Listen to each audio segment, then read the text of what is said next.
Hello and welcome from the Hula Bowl. And welcome to the final episode of the 2024 season. This episode of the 2K Weekly podcast with Type A Joy 101, Danny V, and the Pig Bear. The Trinity is back once again. After a remarkable season we had, and a great national championship to boot. I believe both teams are wearing the same uniforms here, if I'm... Oh, they are. Yeah. I'll just do a quick little change while we wait. Quick But restart. Well, yeah, in the Difficulties. meantime, let's real quick talk about that national championship game we just saw. Michigan and Utah in a defensive scrimmage from two of the best offensive teams in the country. And it seems like their firepower canceled out, and it came down to the ground game, and it came down to that defensive line. Michigan's defense was suffocating. Utah's held up as well, but it came down to a final field goal with the last minute to go. Michigan would take a lead and hold on to it, stopping Utah's final advance with a 17-14 win to claim the Wolverines' 14th national championship. Your thoughts, Danny? yeah, it was a great game, and I was getting a bit worried for the game, thinking that we would have to step in, but nope, Utah put on the brakes and they gave us a great show. Pig Bear? Yeah, what a national championship. It really came down to the wire. Shout out to Michigan for winning the championship trophy. Mm-hmm. And as I mentioned during the broadcast, for the first time in 2KU history since we started broadcasting, the 2KU National Championship featured two undefeated teams. It had not happened any of these past 4 years until now. So now we can cross that off the list. A true undefeated versus undefeated matchup. A clash of titans. It's going to be exciting. It's going to be exciting and excruciating waiting for next season. For sure. All right, where should we step from here? Let's talk about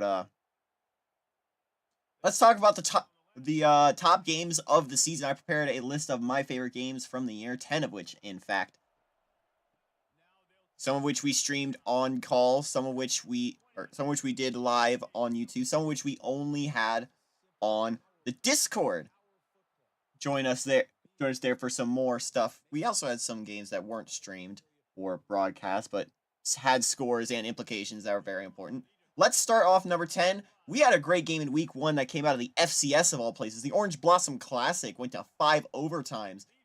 Howard upsetting Florida A&M to get my number 10 spot. Number 9, the lone game here we didn't play on the game at all. That being Iowa and Penn State, the Hawkeyes getting a 2-point win over the Nittany Lions in that tight race that was for the Big Ten championship. East Carolina and Wake Forest went to 2 overtimes at number 8, with the Pirates winning 37-30 in a game that had to be moved because of a hurricane in the North Carolina area to Clemson, South Carolina. Definitely an important sight to see. Number 7, the Conference USA Championship. Rice would have been playing in a BCS Bowl had it not been for one overtime possession and Southern Miss stealing it away 20-17. Number 6, the war on I-4 was extremely entertaining this year and had a lot of implications. UCF, with a 37-34 win, secured a 10-win season, as well as keeping their arch rivals out of the Big East Championship. Number 5, I have that BCS title game, Michigan and Utah. We already talked about that one just now. A defensive scrimmage through and through. On the opposite side of the spectrum, two Big Ten teams in one of the best stream games of the year. Ohio State and Penn State, with the Buckeyes coming out on top in Happy Valley, 42-35, with deep bomb after deep bomb. Number 3, Bedlam. It doesn't get any better than this in this rivalry.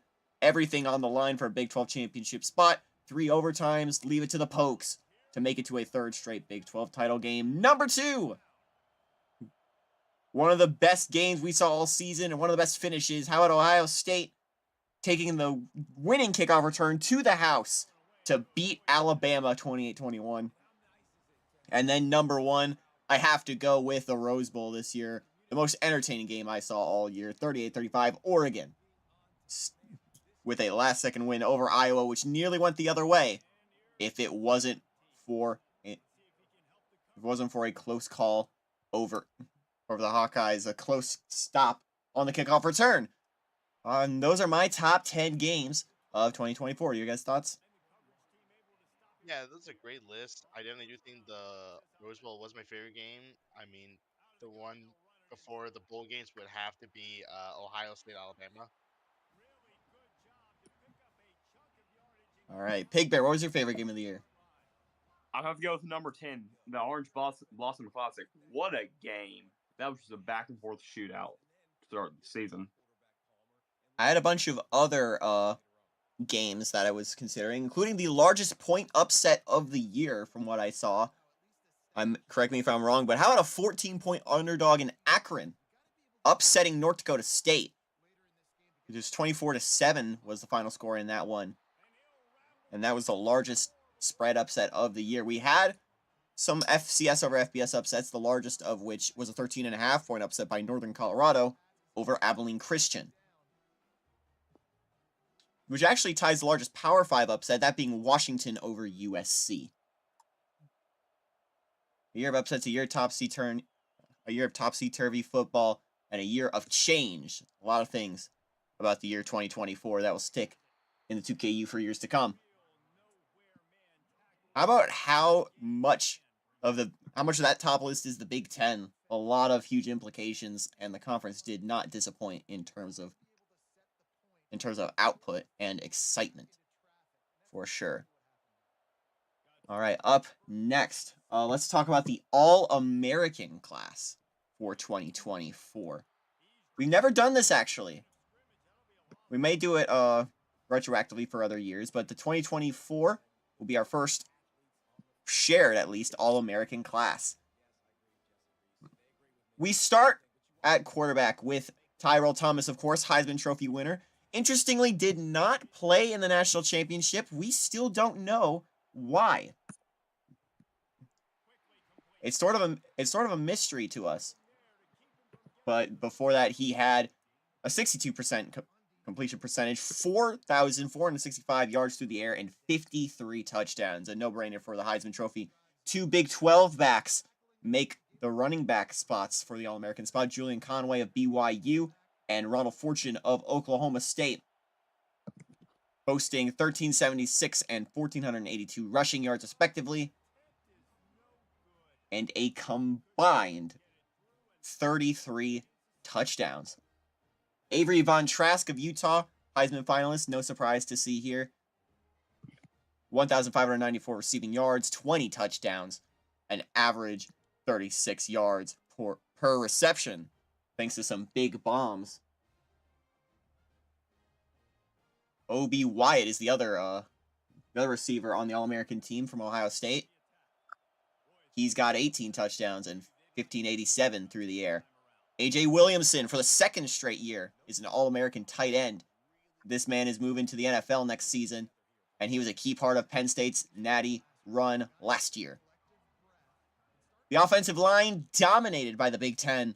Ryan Fitzsimmons of Iowa, Louis McIntosh of Michigan, and Brandon Gee of Penn State make your left tackle, guard, and center, respectively, with the other guard and tackle being made up by Henry Padgett of Auburn and Ryan Fitzsimmons of USF.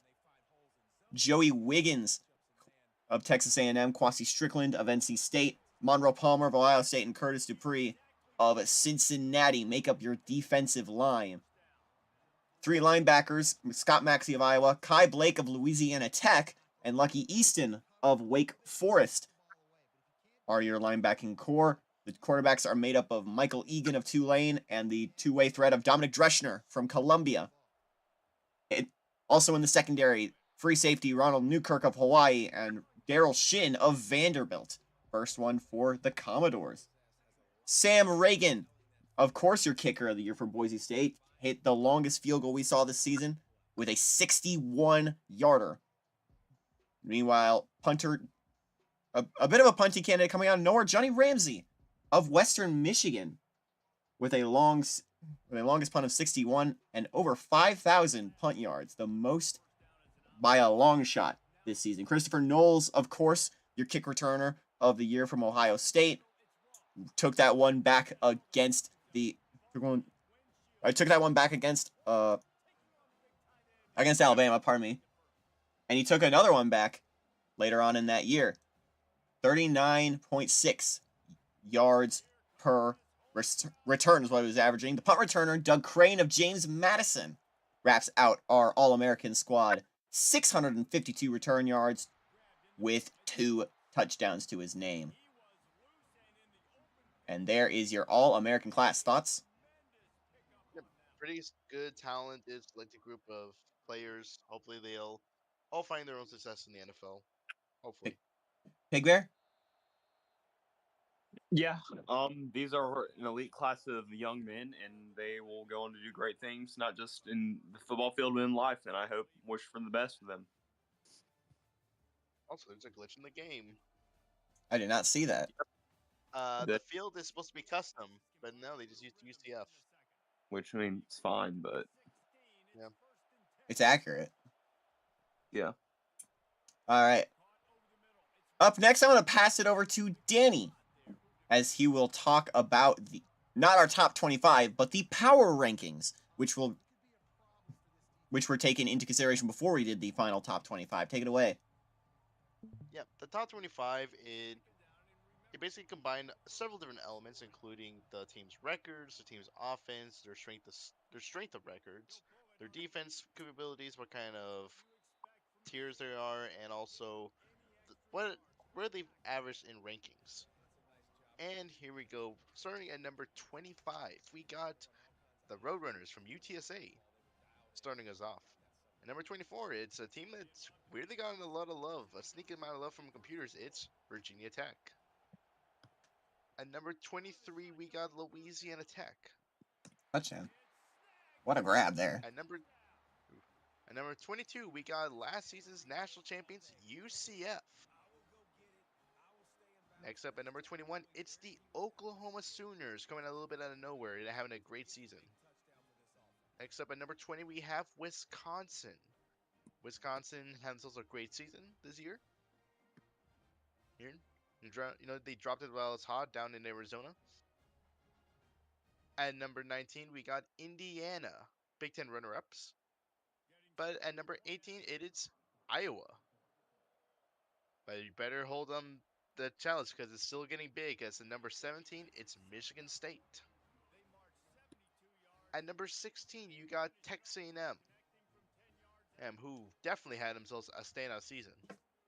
At number 15, you got Rice. Rice was coming, and they surely arrived at number 15 in our power rankings. At number 14, you got the Hawaii Rainbow Warriors out of the WAC. At number 13, you got San Jose State. At number 12, you got the Georgia Tech Yellow Jackets. At number 11, it's Pickford's favorite, it's the Clemson Tigers. Mm-hmm. At number 10, it is the Auburn Tigers. Next up, it is Kansas State at number 9. At number 8, it is Oregon. At number 7, we got the highest ranked SEC team, Tulane. At number 6, you got the highest ranked Big East team, Cincinnati. At number 5, you got Ohio State. At number 4, it's a little bit of a shocker. It is the runner-up of the national champion, the highest ranked Pac team, Utah. At number 3, we got the highest ranked Big 12 team in Oklahoma State.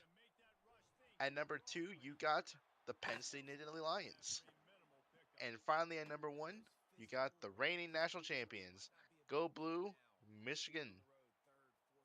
Not a lot of surprise there as number 1. A lot of surprises below that, though. Penn State being as high as they are, Utah being as low as they are, Oregon being as low as it is. Pigbear, your thoughts? Yeah, good top 25, and again, the computer loves Virginia Tech. Mm-hmm. Oh, another Next big up, play I just saw. in the next 5 teams up, it is BYU, Tennessee, Wake Forest, Boise State, and Arkansas State. They're putting on a show in the Hawaii Bowl. We can go from there to the full-on official 2KU Top 25, the final one of 2024. We won't see another poll like this until late April, the preseason poll. And we start things off, of course, with the national champions, Michigan at number 1. Utah is number 2, the runners-up. Number 3, Oregon, no surprises here with the win in the Rose Bowl. They seem like the best team among the BCS. Number 4, conference champions in the Big 12, Kansas State, picked up another win in the Cotton Bowl with that win over San Jose State. Georgia Tech is number 5. Their best performance and their best spot since 2022 when they played very well in the SEC. They're still an SEC team at that point.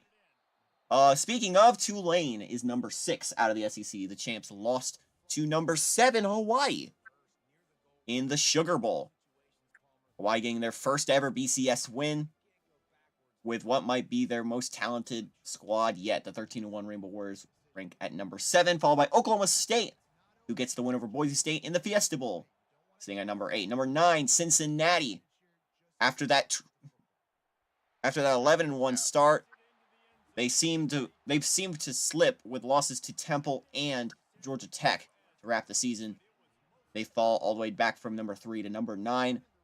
And wrapping up the top 10, it is Clemson, who boasts a 10-3 record and a bowl win over Tennessee. Number 11, UCF, continuing to hold on to high spots on the rankings with a win in the Pop-Tarts Bowl over Florida State. Penn State got a win in the Gator Bowl over Wake Forest as we enter what we have dubbed Big Ten Avenue, 12, 13, 14, 15. Penn State, Ohio State, Indiana, and Iowa. All Big Ten teams in a row for that section.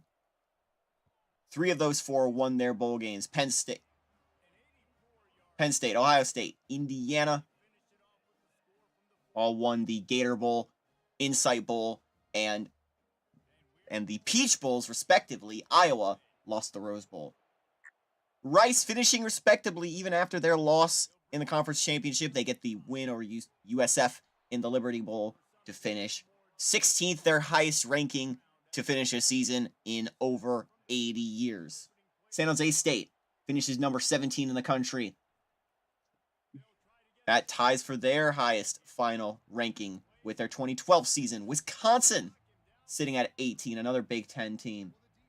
Number 19 is BYU, winning in the Armed Forces Bowl over Air Force. Wisconsin getting the win in Arizona over Washington, as we mentioned. Number 20, Alamo Bowl winners, Texas A&M, finished the season ranked. Number 21, Tennessee. After the loss, they are one of only 2 ranked SEC schools.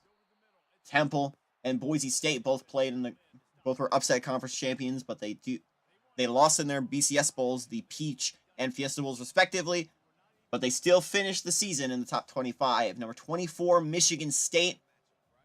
That will make it the 7th Big Ten team in the top 25. They finished with 10-3. And wrapping up the top 25, this is for the first time since 2004 we will finish with an Ivy League team in the top 25. Columbia sits at number 25 with a 12-1 record. Not the team that won the conference, interestingly enough. Harvard won the conference, but Columbia ended with a better record. Get ready, there are a lot of next teams up. Those being Wake Forest, Harvard, Oklahoma, Auburn, James Madison, Louisiana Tech, Northern Illinois, Arizona, Southern Illinois, West Texas A&M, UTSA, Southern Miss, North Carolina, Washington, Arkansas State, Chattanooga, USF, Virginia Tech, Arkansas, Alabama, Appalachian State, Hardin-Simmons, UCLA, New Mexico State, and Kansas. Thoughts on this top 25? Wow, what an impressive performance from the Big Ten. They have 13-team conference at this point, and 7 of those teams are in the top 25. Well, more than half of your conference. When half of your conference, when 5 of those teams have 10 wins, That's an impressive performance, which we'll talk about we'll actually mention the Bowl Challenge in just a moment. Pigger, your thoughts on the top 25? Let them cry in Birmingham. Death to the SEC. It is not a great year for the SEC. As I mentioned, It's a the great time for everyone. SEC only has 2. So does the ACC only have 2. Georgia Tech and Clemson, both in the top 10, but the only teams ranked out of the ACC this year, or at least finishing it. The Big East finishes with 3. The Pac-12 also only finishes with 2, but they're not too mad about that. Both of those teams are in the top 3, those being Utah and Oregon. They do have a lot hovering outside it. I'm sure the Ivy League is popping champagne in Boston, I believe, is the headquarters. Yes, probably not in the encampments on Columbia's campus, but And for a conference that was not expected to do well, for a conference that was expected to be a bottom feeder in the second tier of conferences, Rice is putting up a good show for the CUSA, ranking higher than the Mountain West did, which is actually a pretty impressive feat to think about. Boise, their final ranking before the move to the Pac-12, obviously. And we have a lot to talk about with next season. The WAC finishing in the top 10. New Mexico State just kind of scraped in last season, but Hawaii comfortably in there. They'll be in the Mountain West next year. Let's talk about next year a little bit. Who are your favorites to win the national championship next year? No surprise, Michigan is on top of that list, plus 400. Next up is Ohio State, also out of the Big Ten, 600. Oregon follows right after. Texas is a surprise to see here. So if you saw how they've played against tough competition, it shouldn't be too surprising. Clemson follows that up. Utah comes in next. Alabama also expected to have a rebound year, as does Oklahoma. Georgia Tech, Notre Dame, they'll be playing independent next season. Penn State next up. Then Georgia, who's expected to bounce back. Kansas State, reigning Big 12 champs. Florida State, and Cincinnati wrap up the major teams in the conversation. Any real big surprises here?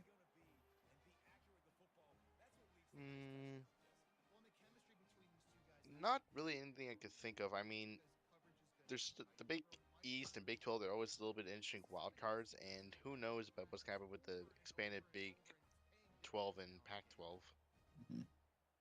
Any teams missing, do you think, Pig Bear? You know what? Peter might be right about something. Give me Virginia Tech to be on that list of teams to rebound. The ACC might be wide open. We'll talk about that right here. But real quick, let's talk about this season one more time. The Bowl Challenge, Danny. Who won it? All right, so I'm gonna start from the bottom up, just to make it a little bit more suspenseful. Just gonna grab this. All right. Assuming this thing will finally load. I hate Excel at times, but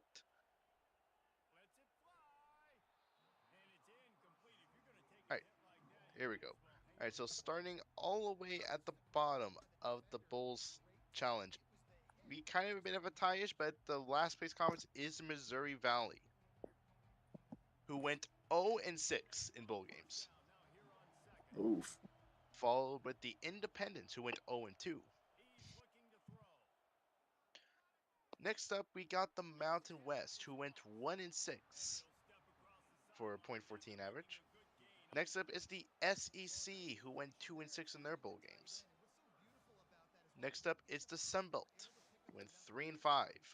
They're tied with the Big East, who also went 3-5. Next up is the Southland, who went 2-3. Next up, both the Pac and the SoCon went in half. The SoCon went 2-2. The Pac went 4-4, and the MAC went 3-3. Next up, we got the Big 12, who went 5-4 in bowl games. Next up is the ACC, who went 6-4 in their bowl games. Next up is the Big 10, 5-2 in bowl games. Followed with Conference USA at 5-2. And then next up, you got the WAC, who's sitting there at 6-1. Now you might be thinking, who are the last two teams? What's better than 6-1? We had two conferences go undefeated in bowl games. But because we had to give it to one, we're going to give it to the one with the most teams. So in second place is the Ivy League, went 3-0 in bowl games. And then at number one, it's the American, 5-0 in bowl games. In only their second season as a conference in the 2KU, the American takes home the bowl challenge. 5 wins for the conference. Great year for the AAC. There will be a lot of change coming to the conference next season with Charlotte, Kennesaw, and some others departing, and some new teams coming in. We'll see how the conference responds to that. Speaking of, we'll talk about the odds of the major conferences to win it. No surprise, it's the Pac-12 and Big Ten in the lead, followed by the Big 12, SEC, Big East, and ACC at-larges, of course, at the bottom, but a little closer than usual because of the grab bag that could be Notre Dame. It'll be a very interesting thing to think about next season.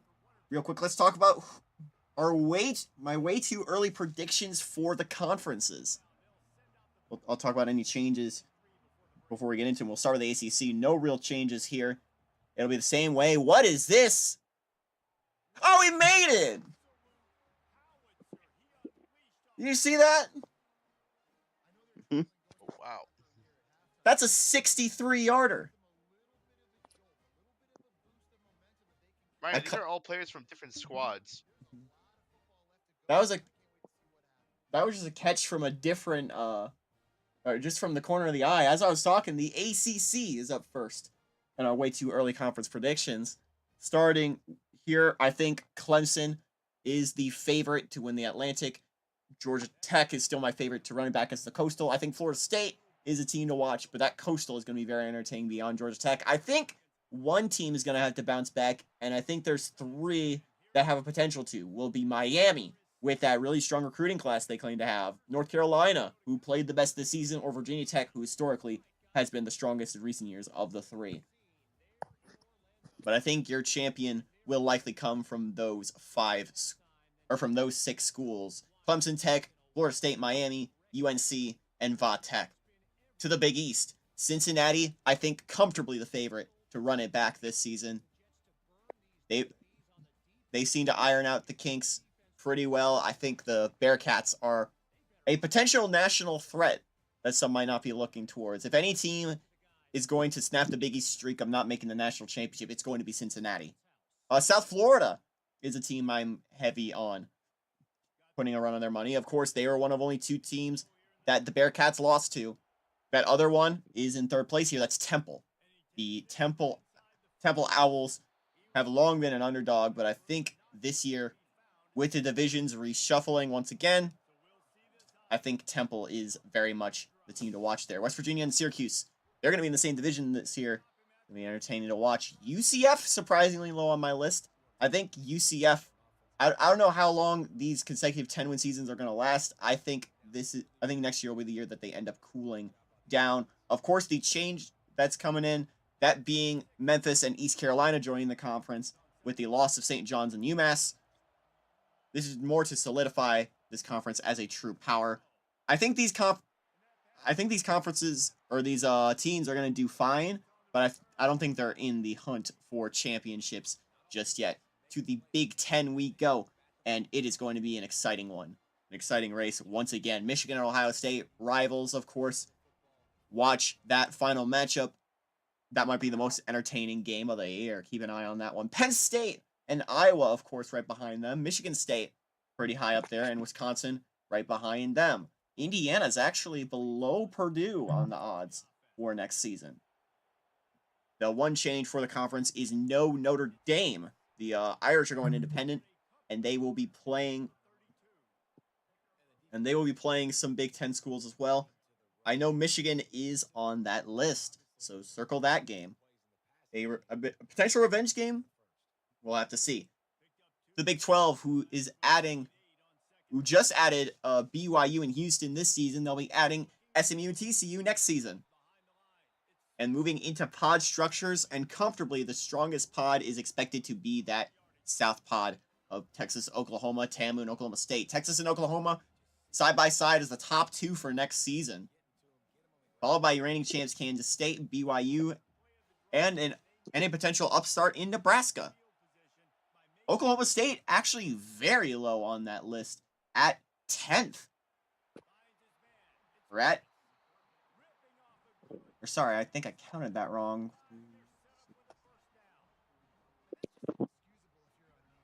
No, it is 10th. Oklahoma State is 10th in the conference, behind Texas A&M, behind Kansas, and behind SMU. We did see some cracks in the facade of Oklahoma State. I don't think it's likely we see them in Arlington for a 4th straight year, especially in a pod with Texas, Oklahoma, and TAMU, each teams that gave them trouble this year. There's a fumble there to the Pac-12, who is adding a bunch of new teams. Colorado State and Boise State for one, but also Fresno State and Utah State to get into that vaunted 16-team stretch. Utah, Oregon, expect to be your top 2. Oregon, though, the favorite to take it. Washington is expected to have a big season next year, as is Boise State, who's expected to comfortably be the best of the new teams coming in. USC, Arizona State, and Stanford, no surprises there. Arizona down to 8th, then Fresno State. The very last team in that conference is going to be Utah State, it's projected. Big play there. And we wrap with the SEC. An SEC that's now wide open for anyone to take, though it's projected to be historical powers in that top 4. Alabama, Georgia, LSU, and Florida are your favorites there. Though watch out for Arkansas. They're a sneaky team on that roster. They are 6th on the rankings. Newcomers Rice and Tulsa are of the new 14. Tulsa is sitting second to last at 12th, and Rice is sitting at 8th or 9th in the rankings. Though in that West, there's a lot of ground to make up. All right. So of the champions, the projected favorites are Clemson, Cincinnati, Michigan, Texas, Oregon, and Alabama. Thoughts? Yep, that's pretty good list. I do have my own predictions on who I think will win each conference. All right, share away. I think out of the ACC, I think the winner of the Atlantic will be Clemson. Up. The stream disconnected. And out of the Coastal, I think the winner is going to be North Carolina. Out of the Big Ten, I think the winners will be Ohio State and Michigan.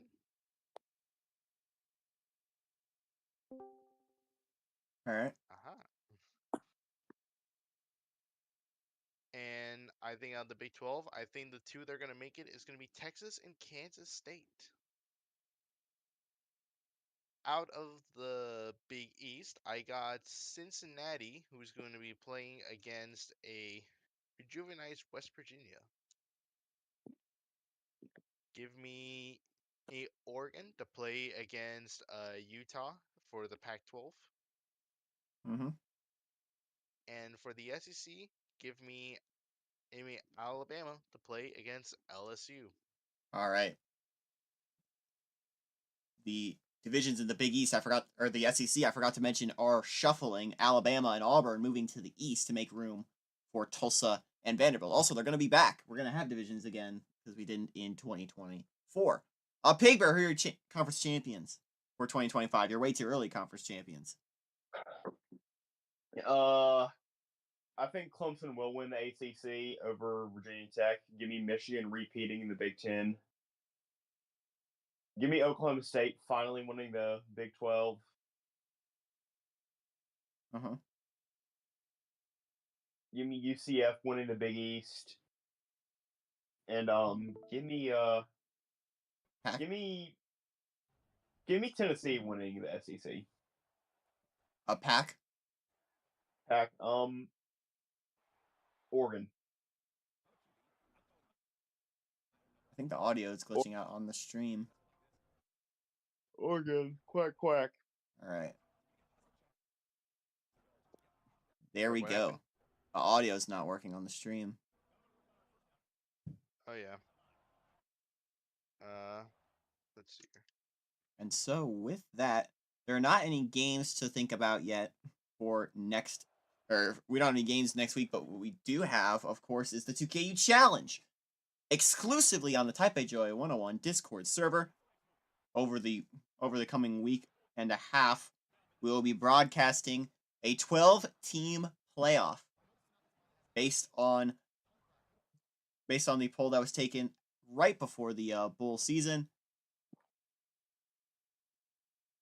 featuring all of the 12, featuring the conference champions and at-larges. I believe, Danny, you do have the 2KU Challenge. Just send that my way real quick. Yeah. Sorry, just this thing is kind of be buggy. I don't know what happened. Let's see here. Yep, here we go. Here it is. You want, I could just reveal it right here. So I put it in headlines. You just send it wherever. All right. All right. Mhm. Copy image. Go here. Go here. And right here. All right. The 2KU Challenge over these coming days. Our top 4 seeds are the top 4 conference champions: Michigan, Utah, Tulane, and Kansas State. They get the bye. Those, of course, being your top 4 conference champions. This who will get a bye on this friendly tournament. A lot of backups will be featured. It'll be an interesting expo to see how these teams will perform next season. Potentially, a bit of a warm up before the spring games that your teams will field in April and May. We'll start with the 5-12 Oregon Penn State in Autzen Stadium. Following that, we have the 6-11 Cincinnati welcoming in San Jose State. 7-10 in Boone Pickens and Stillwater, UCF and Oklahoma State. And from the islands of Honolulu, Hawaii, hosts Georgia Tech. The seeds will be reseeded. What? Sorry, I just got back. Just got the stream fixed. I'm just reading the bracket. Okay. I already finished reading the bracket, but the when the games are finished, they'll be reseeded. The lowest seed will take on the highest seed on the bye, and vice versa. The original wild card round, as we'll call it, of course, takes place during the or will take place in neutral sites before the 2KU Challenge second round. Round of 8, that'll be on neutral sites, leading up to the Challenge final. We did have a site for this, right? It was Las Vegas, correct? Yeah. All right. Under the watchful eye of one Dave Show. And again, that's only available on the Taipei Joy 101 Discord server. So join in for the calls. We'll be there for some good old-fashioned football and fun. That's going to do it for us here. Oh. One more announcement. If you're interested in ACC basketball at all, tune in to the Taipei Joey 101 Discord servers. Tuesdays and Saturdays, I will try and stream a game. If not, there's a spreadsheet you can track all the results on for all the games that aren't streamed.